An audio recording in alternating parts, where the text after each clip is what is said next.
Hello everyone, this video is a response to CGP Grey's painful take on traffic. Now I don't have an issue with CGP Grey or his content in general, but I do believe that his video entitled The Simple Solution to Traffic is wildly misinformed and propagates some very harmful solutions both to people and to our built environment. I've put a link to his video in the description so you can check it out yourself and make sure that I don't misrepresent any of his ideas. So let's get to it, shall we? In the video, CGP Grey begins by laying out the main problem with traffic in his opinion: coordination. Stuck at an intersection, you always watch unfold the fundamental problem of traffic. On green, the first car accelerates, and then the next, and then the next, and then the next, and then you, only to catch the red. Had the cars accelerated simultaneously, you would have made it through. Coordination, not cars, is the problem, because we are monkey drivers with slow reaction times and short attention spans. He posits that traffic could be vastly improved if all cars could accelerate and decelerate at the same time as if they were connected to each other. Oh man, so far this sounds dangerous like a train. CGP Grey then proposes the first practical solution. Just don't tailgate, stay in the middle. That should fix the problem, right? Of course not, and CGP Grey acknowledges this, so props to him. That's the simple solution to traffic, getting humans to change their behavior, perhaps by sharing this video to show how and why traffic happens, why tailgaters are trouble, and how we can work together to make the roads better for all. The end.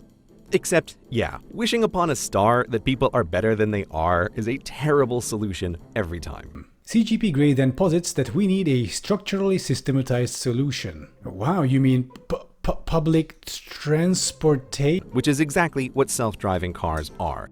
Oh, and this right here is the main point I'll be arguing against, that self-driving cars are a solution or even the solution to our traffic problems. So within the framework of self-driving cars, CGP Grey proposes that once all cars become self-driving, we can finally get rid of intersections, and so traffic will flow evenly and nobody will have to sit in a traffic jam. Now that being said, my question to you, CGP Grey, is: how in the name of Christ will a pedestrian cross this? And this right here is my central issue with this video, really. It looks and sounds like having been made by someone who, if they want to go running, take their SUV from their copy-paste suburban home to the strip mall 10 kilometers away and then take the escalator up the gym stairs so that they can run on a treadmill for half an hour. It's a terminally car-brained mindset, as if CGP Grey cannot imagine his life without motorization. This becomes increasingly evident when he goes on to say, a solid lane of self-driving cars vastly increases throughput. Neat! So if until now 20,000 cars passed under your window every day, it's now going to be 60,000. Yay? CGP then suggests that we should ban humans from the road. And I'm assuming that this video is talking about urban areas where clogged intersections are a real problem and interchanges aren't an option. And by banning humans from the road, CGP Grey of course means ban humans from driving. But ironically, this would actually ban humans from the roads physically, in the sense that we wouldn't even be allowed to cross it at grade anymore. Off the road, peasant! You're messing up our perfect techno-future car flow. How dare you disrupt traffic with your existence in this settlement where people live?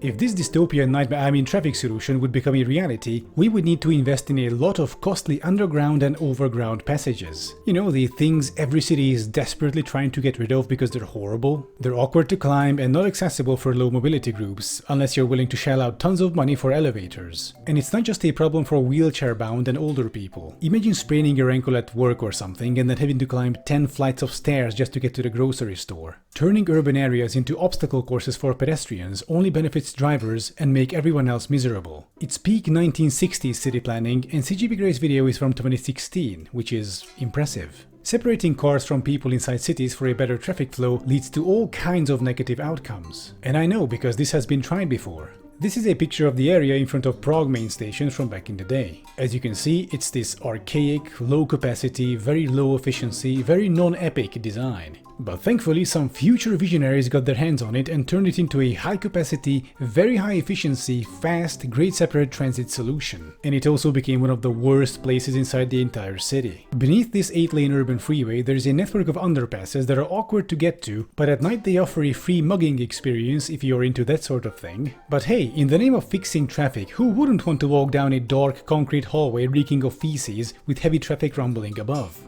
Underpasses and overpasses are meant to cement the dominance of cars in our living spaces and nothing else. The only group they benefit inside urban areas is drivers. Some people say they are actually good for pedestrians though, because they are safer, but they are only quote-unquote safe because the roads are dangerous. And that's because of individual motor traffic, aka cars, and nothing else. You know, cars are literally the worst kind of transportation you can have, even electric cars, and that's because outside of pollution, the biggest problem is geometry. One car will fit inside a city, 1 million won't. Not unless you bulldoze entire neighborhoods to make way for urban freeways and tear down half the inner city to build parking lots. No matter how well you coordinate your cars, they will still back up if they don't fit inside the city. Rolling around in 2 tons of metal and plastic per 1.5 or so people is simply not sustainable. Period. This is where the story begins and ends. There is no getting around this issue. It's either a car-friendly city or a livable city. You can only pick one. Also, one thing that CGP Grey ignores completely is just how vulnerable a network of self-driving cars is to sabotage. Imagine if on a road like this, someone hacked into the control system of just 3 or 4 cars and then sent out a command to make a sharp turn into the oncoming lane. The result would be a massive pileup and a significant death toll. And even if most other cars could stop in time, the road would still be blocked for hours. Do this at some key intersections at the same time at rush hour and you'll paralyze an entire city. Do this in multiple cities and logistics routes at the same time and you'll paralyze an entire economy. And if you think this is some kind of science fiction speculation, you would be wrong. This is already happening. Just a few weeks before making this video, there was a hacker attack on the Colonial Pipeline in the US, causing massive fuel shortages and general panic. But what if we develop some very highly advanced countermeasures? What if we create an encryption so good that it would take 100 years to crack using the IBM mainframe? That encryption will work until the first quantum computer comes along, able to break it in a few minutes. Imagine a geopolitical rival like China secretly developing a high-performance quantum computer and then letting it loose on the West. Imagine massive, deadly pileups, not just in a few places, but in every intersection of every city of every developed country on Earth. Or, if you don't want to go that large scale, imagine taking over just a few cars and ramming them into the president's motorcade in an assassination attempt. Or taking over a 40-ton tanker truck and running it into some government building, or a central hospital, or into a pillar of some strategically important bridge or something. We don't yet realize the enormous risks that self-driving cars will pose. They'll be just another IT system, and as such, hackable. We are reaching a point where we need to reconsider whether pure tech solutions are a good idea, like how this man found out during a Google service outage. He writes, "I'm sitting here in the dark in my toddler's room because the light is controlled by Google Home. Rethinking a lot right now." Self-driving cars are not the solution to traffic. They can be very useful in many cases, but they are not some silver bullet. So what's the actual solution to traffic? Plain and simple. Instead of the mindless promotion of self-driving cars, we should start planning cities in a way that you won't actually need a car for your day-to-day existence. I've lived in European cities for my whole life and I've never needed a car to get around. Only for rare occasions maybe, like hauling furniture or something. In the meantime, we should continue taking back our cities from cars, street by street, square meter by square meter. We should focus on building walkable neighborhoods, get rid of giant strip malls at the edges of cities that encourage car use, demolish urban freeways, and rearrange the suburbs to increase their density and walkability. Measures like this will limit urban sprawl, making public transit much more viable and efficient. It'll be a virtuous circle that will make all our lives better. And if you happen to belong to the top 1%, meaning these measures would make your life somewhat less comfortable, tough shit. This is the simple solution to fix traffic. Not trying to make a broken system a bit more efficient through sheer tech, but getting rid of it in favor of something better. Because even if every single car becomes self-driving and we somehow make it 100% sabotage-proof, and every single road starts operating in this hyper-efficient mode, all that would have the same effect as adding more lanes, i.e. increasing capacity. It's called Induced Demand, CGP, and I think you should look into it before making a video about how to fix traffic, because no one has ever fixed traffic by adding more capacity. And self-driving cars will not be an exception either.